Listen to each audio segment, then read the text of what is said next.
এই জাতির গর্বের দৌড়ে আরো কিছু নাম অবশ্যই গৌরবের। মুক্তিযুদ্ধের সময় যিনি নেতৃত্ব দিয়েছিলেন, আপনাদেরই অগ্রজ জেনারেল আতাউল গনি উসমানী, তাকেও এই জাতির মানুষ পর থেকে ভুলিয়ে দেওয়ার চেষ্টা করা হয়েছে। তার জায়গাটার স্বীকৃতিও দেওয়া হচ্ছে না। স্বাধীনতার পতাকা প্রথম উত্তোলন করেছিলেন একজন যুবক,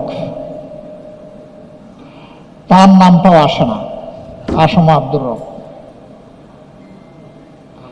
যার যেখানে অবদান তার স্বীকৃতি না দিলে ভবিষ্যতে এই জাতির জন্য কেউ এগিয়ে আসবে না এবং কোনো বীরেরও জন্ম হবে না। বীরদেরকে অবশ্যই আমাদের স্বীকৃতি দিতে হবে, সম্মান জানাতে হবে। এই স্বাধীনতা যুদ্ধে অংশগ্রহণ যারা করেছিলেন তারা কেউ বাঁচার আশায় লড়াই করেননি, বরঞ্চ তারা জীবন উপহার দিয়ে একটা স্বাধীনতা আনার জন্য লড়েছিলেন।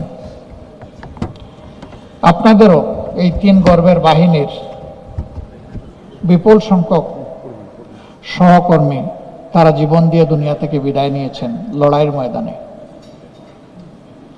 তারা সহ যারাই 71 সালে এ লড়াই করে জীবন দিয়েছেন, মহান রবের দরবারে দোয়া করি আল্লাহ তাদের সকলকে শহীদ হিসেবে কবুল করুন। আহত হয়েছেন, পঙ্গু হয়েছেন, তাদের প্রতি আজীবন জাতি হিসেবে আমরা যেন কৃতজ্ঞতা প্রকাশ করতে পারি, আল্লাহ আমাদেরকে সেই তৌফিক দান করুন এবং আল্লাহ তাআলা তাদেরকেও দুনিয়া আখিরাতে সম্মানিত করুন। বাংলাদেশের স্বাধীনতা, সার্বভৌমত্ব এবং প্রতি ইঞ্চি মাটির নিরাপত্তা বিধানের জন্য এই বাহিনী লড়াই করেছে।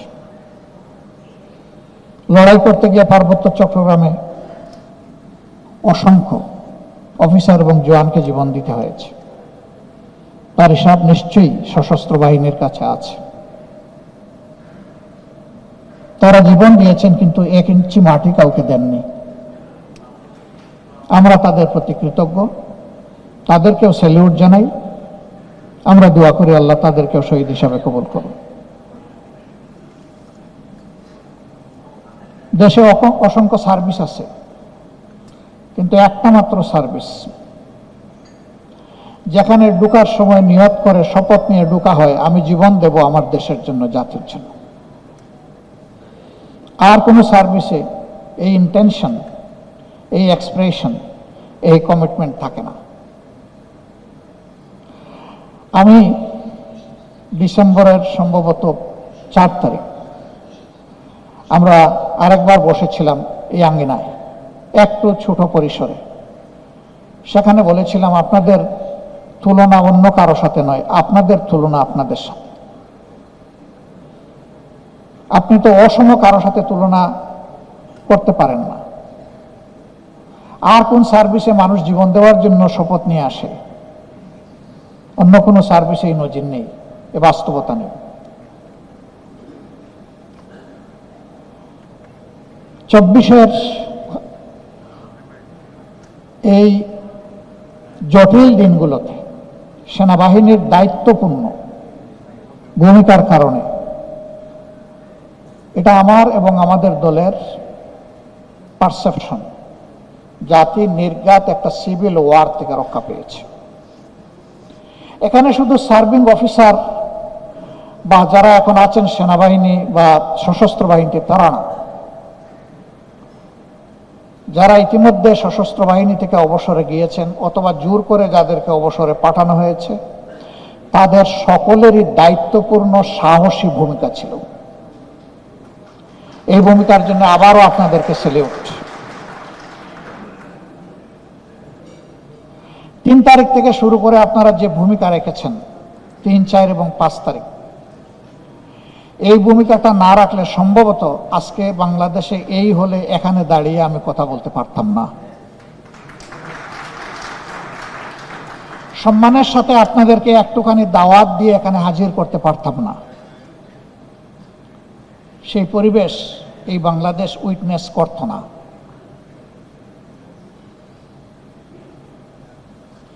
24-এর এই আন্দোলনে আপামর জনগণ যেভাবে ঝাঁপিয়ে পড়েছিল, আপনাদের সেই দিনের ভূমিকা জাতিকে বিশেষভাবে আলোড়িত করেছিল। রাওয়া ক্লাবে আপনাদের প্রেস কনফারেন্স এবং বিশেষ করে মিরপুর ডিএইচএসে রিটায়ার্ড অফিসার যারা ছিলেন তাদের সাহসী ভূমিকা, রাস্তা দেখানোর ভূমিকা, সেখানে শুধু আপনারা অফিসাররা নেমে আসেননি, আমরা দেখেছি মায়েরা সন্তান কুলেও সেখানে নেমে এসেছিলেন। আমার ওই বোনদেরকে, মাদেরকেও স্যালিউট। এইভাবে সকল শ্রেণী পেশার মানুষের তীব্র আকাঙ্ক্ষার একটা বিস্ফোরণ ঘটেছিল 3, 4 এবং 5 তারিখ আগস্ট মাসে। এই সময়টা বাংলাদেশ জামাত ইসলামী ছিল এই দেশের সবচেয়ে মজলুম দল। জনতার এই আন্দোলনকে দমাতে গিয়ে টুল হিসেবে জামাতে ইসলামীকে ব্যবহার করার অতীতের মতো একটি নোংরা উদ্যোগ নিয়ে জামাতে ইসলামীকে নিষিদ্ধ ঘোষণা করা হয়। জনগণ এই ঘোষণাকে মেনে নেয়নি। আমরা কৃতজ্ঞ ফেসিবাদ এবং ফেসিবাদের দূষর দলগুলা ছাড়া সেদিন জাতীয়তাবাদী দল সহ সবাই এর প্রতিবাদ করেছে। সকলকে মোবারকবাদ। আমরা সেই দিনগুলোতে মিলেমিশে একাকার হয়ে দল রক্ষার জন্য নয়, দেশ এবং জাতি রক্ষার জন্য লড়াই করেছি। আমরা সিদ্ধান্ত নিয়েছিলাম এই আন্দোলনে যদি আমাদের কোনো অবদান থাকে, সেটি জাতির প্রতি ভালোবাসার উপহার, সেটি দায়িত্ব পালনের একটা সুবেনির, এবং সেটি আমাদের পলিটিক্যাল মরাল রেসপন্সিবিলিটি। বিশ্বাস করি আমাদের যেটুকু দায়িত্ব ছিল সেই দিন হয়তো ওইটুকু পালন করতে পারিনি। আমাদের ঘাটতির জন্য আমরা আল্লাহর কাছে ক্ষমা প্রার্থী, আমরা এই দেশের জনগণের কাছে ক্ষমা প্রার্থী। আপনারা সাক্ষী, আজ পর্যন্ত আমরা এই পরিবর্তন, বিপ্লব, গণ অভ্যুত্থান আমরা যে ভাষায় বলি, তার কোনো ক্রেডিট দল হিসাবে আমরা দাবি করিনি।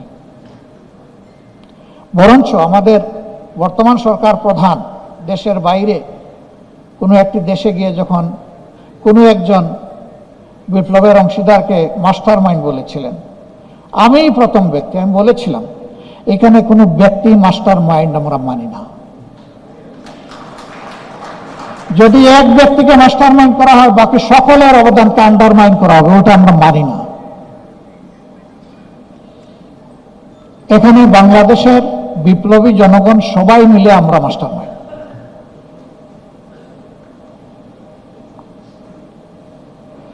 অনেকে এই লড়াইয়ে বিপ্লবে যারা শহীদ হয়েছেন তাদের জন্য দলীয় পরিচয় দিয়েছেন যে আমাদের দলের এতজন শহীদ হয়েছে। আমাদেরকে সাংবাদিক বন্ধুরা প্রশ্ন করেছেন যে আপনাদের কতজন। আমরা বলেছি ইন এ ইনডিফারেন্ট ওয়ে, সবাই আমাদের, বাট আমাদের দলের নয়, এই জাতির। আমরা শহীদদেরকে কোনো দলীয় পরিচয় দিতে চাই না, তারাই জাতির সম্পদ। দলীয় পরিচয় দিলে তাদের সম্মানকে খাটো করা হবে। আমরা সেই সম্মানের জায়গায় তাদেরকে রাখতে চাই। মিডিয়ার ভাইদেরকে আমি কি বিনয়ের সাথে একটু অনুরোধ করতে পারি যে আপনারা either this side or that side আপনারা একটা পজিশন নেবেন, কারণ আপনাদের পিছনে অনেক ডিগনিটরি আছেন, আমি তাদেরকে দেখতে পাচ্ছি না, তারাও আমাকে দেখতে পাচ্ছেন না। আপনাদের এই সিনসিয়ার কোঅপারেশন আমরা এক্সপেক্ট করব। আপনারা আইদার এই সাইডে আসেন অথবা ওই সাইডেও যেতে পারেন, এজ ইউ লাইক। বেটার হবে আপনারা এই সাইডে আসলে ডায়াসের কাছে থাকবেন। 2 মিনিট আমরা একটু ভাইদেরকে সুযোগ দিচ্ছি।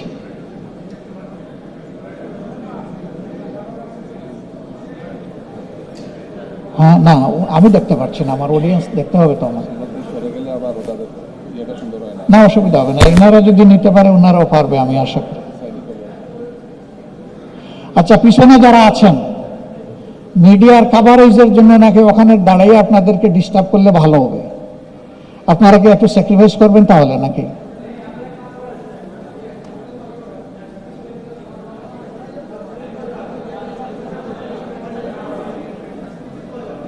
আচ্ছা ঠিক আছে ভাই, থাকেন থাকেন, আপনারা থাকেন, আমরা যাই, আমরা আগায় যাই।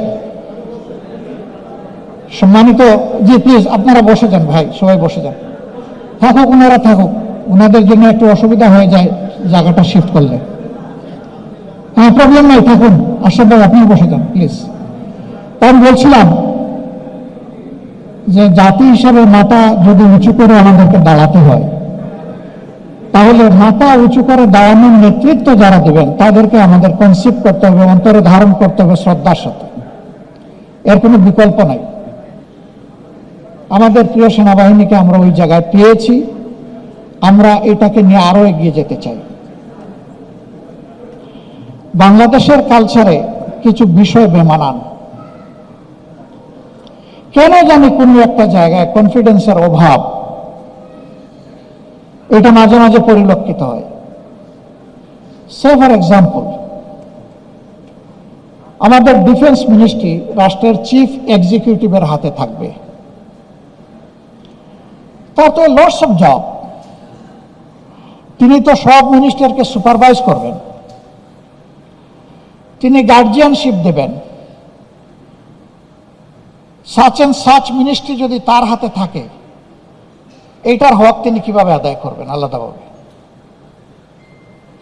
বরঞ্চ এই জায়গাটায় ডিফেন্সে যারা অভিজ্ঞ, যারা জীবন দেওয়ার শপথ নিয়ে জাতিকে সার্ভিস দিয়েছেন, তাদের মধ্যে থেকে পটেনশিয়াল লোককে আনলে আমার অসুবিধাটা কোথায়?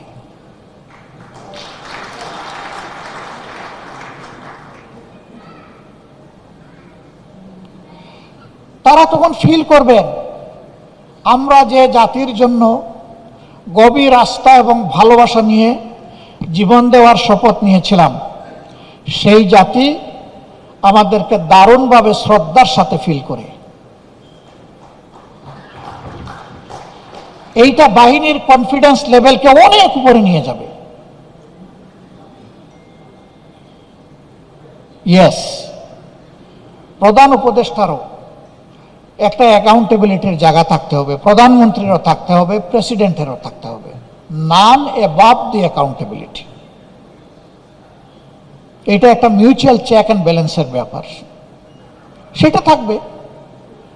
অন্য 10টা অ্যাভিনিউর জন্য যেমন হবে, আমাদের প্রিয় গর্বের সেনাবাহিনীর জন্য সেটা হবে।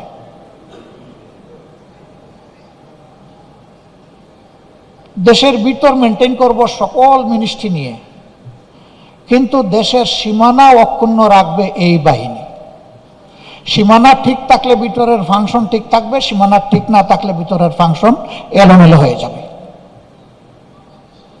এই রিকগনিশন অবশ্যই দিতে হবে। কেউ যদি মনে করেন, আমি খোলামেলা কথা বলা মানুষ, যে সেনাবাহিনীর হাতে ওইগুলা সব তুলে দিলে যে কোনো সময় গদি উল্টে যেতে পারে, তুলে না দিয়েও তো গদি উল্টে যায়। গদি কি উল্টে নাই?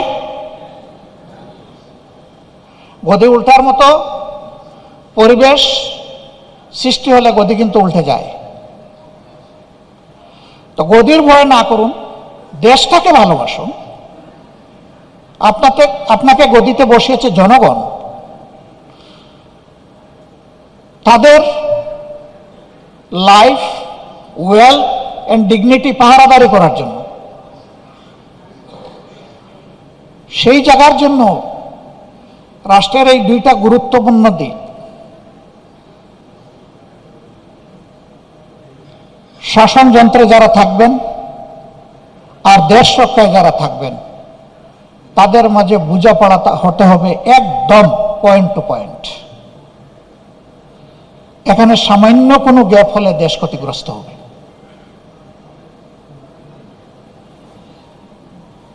তবে এটা ঠিক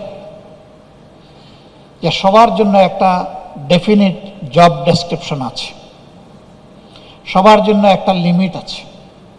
ওই লিমিট যত সময় অনার করা হবে, ততক্ষণ পর্যন্ত আমাদের শক্তি অক্ষুণ্ণ থাকবে। কিন্তু লিমিটটা যদি ক্রস হয়ে যায় তাহলে অ্যাক্সিডেন্ট নির্ঘাত। রাস্তায় আমি গাড়ি ড্রাইভ করছি, আমার জন্য বিভিন্ন জায়গায় স্পিড লিমিট করে দেওয়া হয়েছে, সেখানে স্পিড ব্রেকার আছে, আমাকে এটা মানতে হবে। আমি যদি এটা না মানি তাহলে শুধু আমার ভেহিকেলটাই অ্যাক্সিডেন্টের কবলে পড়বে না, সামনে যে থাকবে সে আমার দ্বারা ক্ষতিগ্রস্ত হবে, পিছনে যে থাকবে সেও আমার দ্বারা ক্ষতিগ্রস্ত হবে। এইটা সবাইকেই মানতে হবে, এটা শুধু সেনাবাহিনীর ব্যাপার না, এটা আমাদের সবার ব্যাপার। এই লিমিট যেখানেই ক্রস করা হয় সেখানেই বিপর্যয় অনিবার্যভাবে নেমে আসে, ওখানেই ফেসিবাদের জন্ম হয়। আমরা যদি এই ফেসিবাদকে চিরদিনের জন্য আমরা রেড কার্ড শো করতে চাই তাহলে এই জায়গাগুলোর বোঝাপড়া আগে আমাদেরকে পরিষ্কার করে নিতে হবে। ওই Bangladesh Jamaat Islami is committed to that. আমাদের কমিটমেন্ট হচ্ছে every professional will discharge his or her duties without any fear and pressure.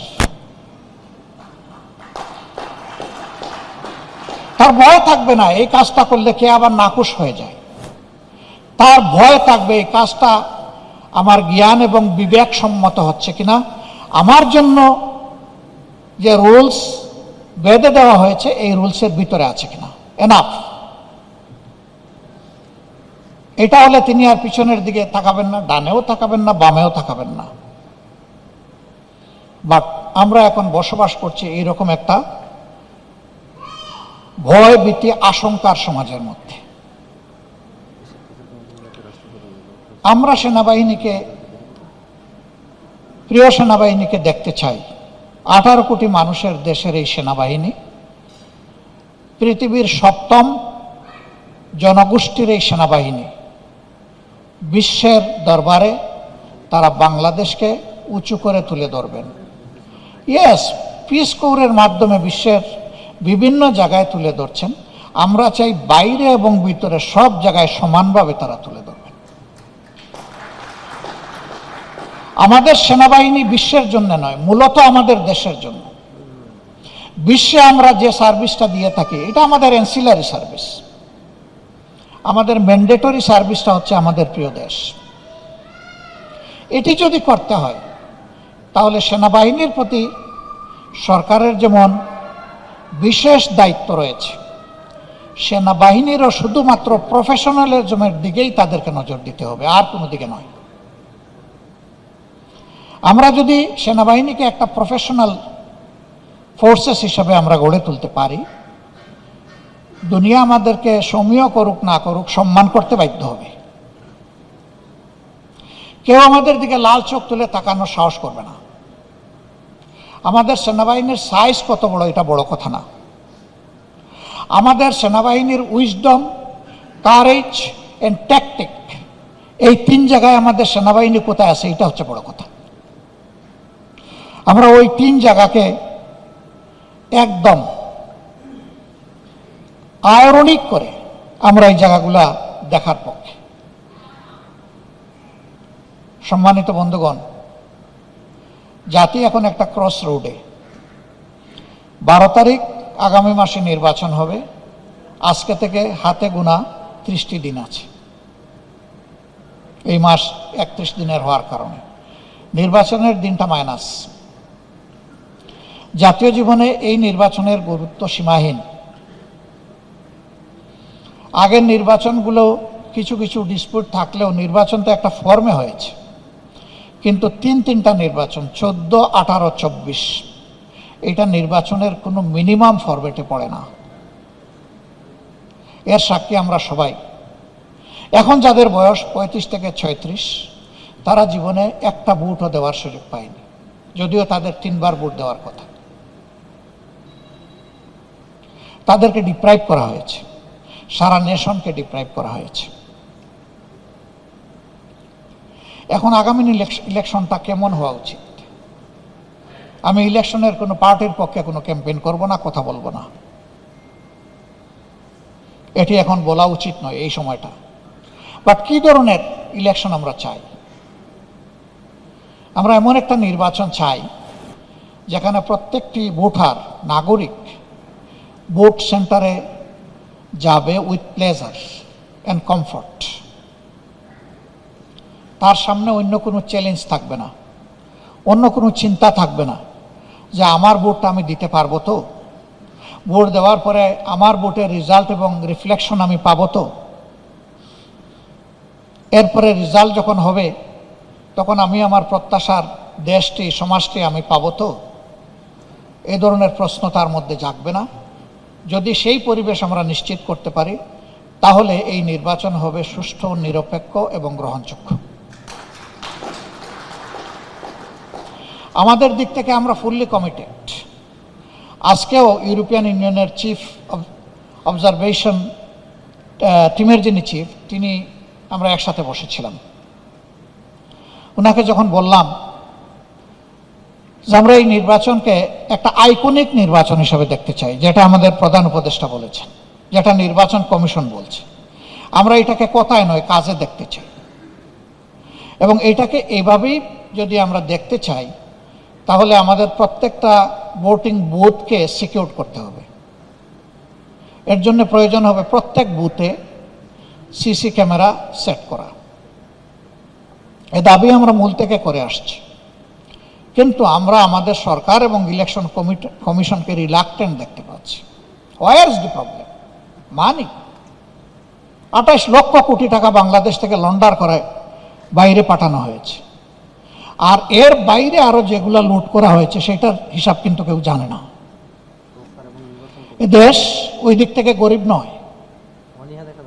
এই চুরি চামারি বন্ধ করলে এই দেশ সামনের দিকে জাম দিয়ে এগিয়ে যাবে। এখানে যদি 500 কোটি 1000 কোটি টাকা লাগে, এটা অবশ্যই করা উচিত, কারণ একটা গুড গভর্নেন্সের পূর্ব শর্ত হচ্ছে একটা ফেয়ার অ্যান্ড গুড ইলেকশন। যদি প্রত্যেক বুথে এটা সেট করা থাকে এবং এটা যদি সেন্ট্রাল মনিটরিংয়ের আন্ডারে থাকে তাহলে প্রত্যেকের বুকও কাঁপবে, হাতও কাঁপবে কিছু করতে। তখন ল এনফোর্সার্সের সংখ্যা যদি কিছু কম হয়, ওইটা বাকি অভাব পূরণ করে দেবে। এটা সেনাবাহিনীর পক্ষে সম্ভব নয়। আমাদের দেশে 40,000 42,000 সেন্টারে এইরকম সেনাবাহিনী ডিপ্লয় করা, এটা আমরাও বুঝি এটা সম্ভব না। কিন্তু ওই সেনা সেখানে সিট করে দিলে সেনাবাহিনীরই গ্যাপটা ফিল আপ করে। এখন পর্যন্ত আমাদের সরকার এটা শুনছেন না। আমরা কিন্তু আমাদের জনগণের উপর গভীর আস্থাশীল, 100% আস্থা আছে আমাদের জনগণের। জনগণ যাকে পছন্দ তাকে ভোট দেবে, কিন্তু তার পছন্দের ভোট দেওয়ার পরিবেশ নিশ্চিত করে দিতে হবে সরকার এবং ইলেকশন কমিশনকে। এখন পর্যন্ত এটি হয়নি, আমরা সবাই প্রত্যক্ষ করছি। তবে আমরা আশাবাদী থাকতে চাই এটা হবে, এবং আমরা বলতে চাই এটা করতে হবে।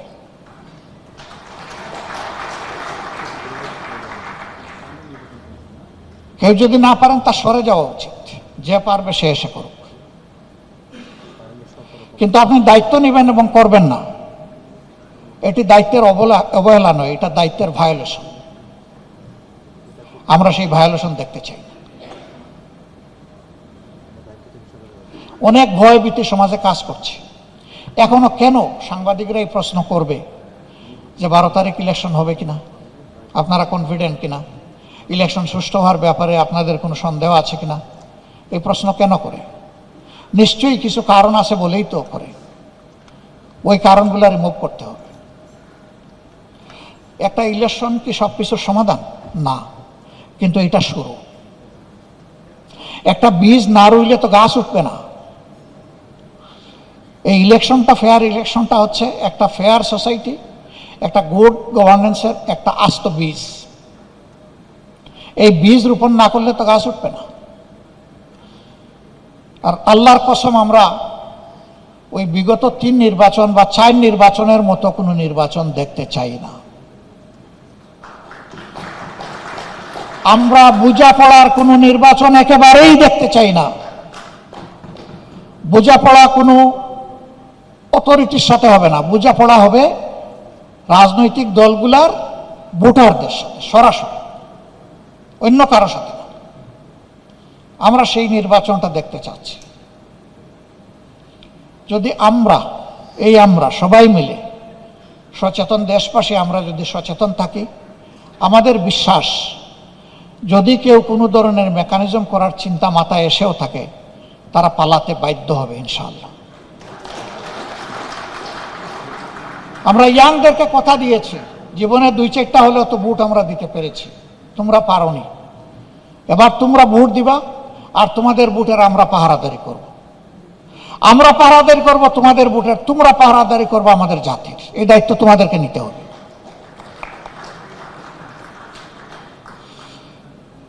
এখানে আমরা যারা উপস্থিত আছি, আমার বয়সের একটা পর্যায়ে চলে এসেছি, কিন্তু এটাই মিন করে না যে আমরা সব এনার্জি হারিয়ে ফেলেছি।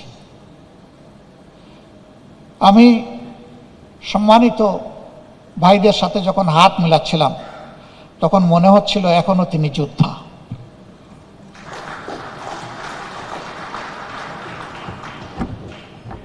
আমি মনে করি হাতগুলা এখনো সেনাপতির হাত ঠিকই আছে, যে লেভেলে ছিলেন। আমি এর চাইতে গভীর বিশ্বাস করি, হার্টগুলা এর চাইতেও বেশি তাজা। যার মন শক্ত তার হাতও শক্ত, যার মন দুর্বল তার হাত ভাঙা। ওই ভাঙা হাতে কিছু করা যায় না।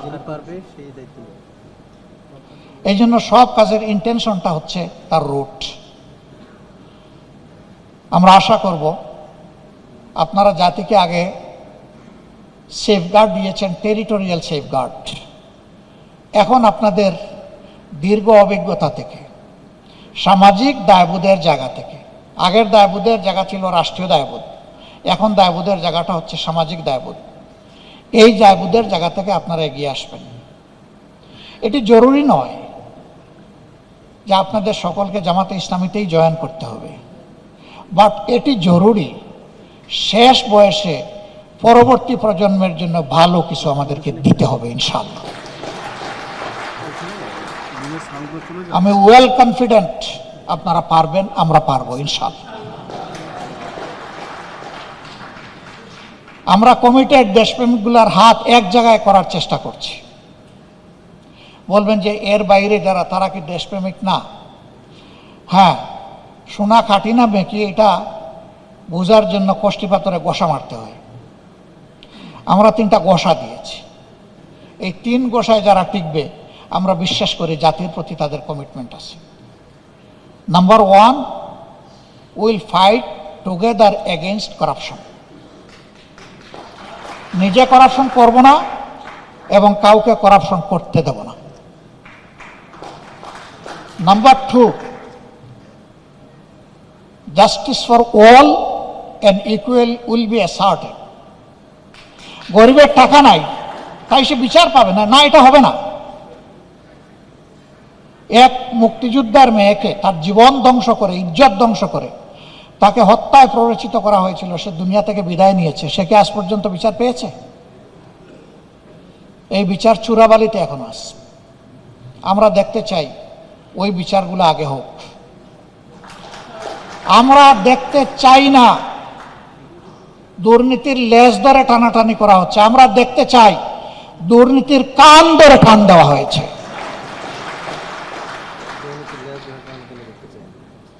ডাল পাতা ধরা নয়, মূল ধরে টান মারতে হবে। হ্যাঁ, তা আমরা বুঝি যে এই কাজ অত সহজ নয়, যত সহজে বলে ফেললাম। এই কাজ যখনই আমরা করতে যাব, তখন আমাদের সামনে বাধার একটা হিমালয় পর্বত দাঁড় করে দেওয়া হবে। বাট এই মানুষকেই তো আল্লাহ সক্ষমতা দিয়েছেন হিমালয় পর্বত জয় করার। ইনশাআল্লাহ আমরাও দুর্নীতির বাধা হিমালয় পর্বতকে আমরা ডিঙ্গাবো ইনশাআল্লাহ। সময় যা লাগুক সমস্যা নাই। জীবন একবারের জন্য, একজনই শুধু 2বার এই পৃথিবীতে আসবেন, দ্বিতীয় আর কেউ আসবেন না। তিনি হচ্ছেন ঈসা ইবনে মরিয়ম আলাইহিস সালাম। তিনি ভাগ্যবান যে তিনি 2বার দুনিয়া আসবেন। একবার এসেছেন, আবার আসবেন। আমরা কেউ দ্বিতীয়বার আর আসবো না।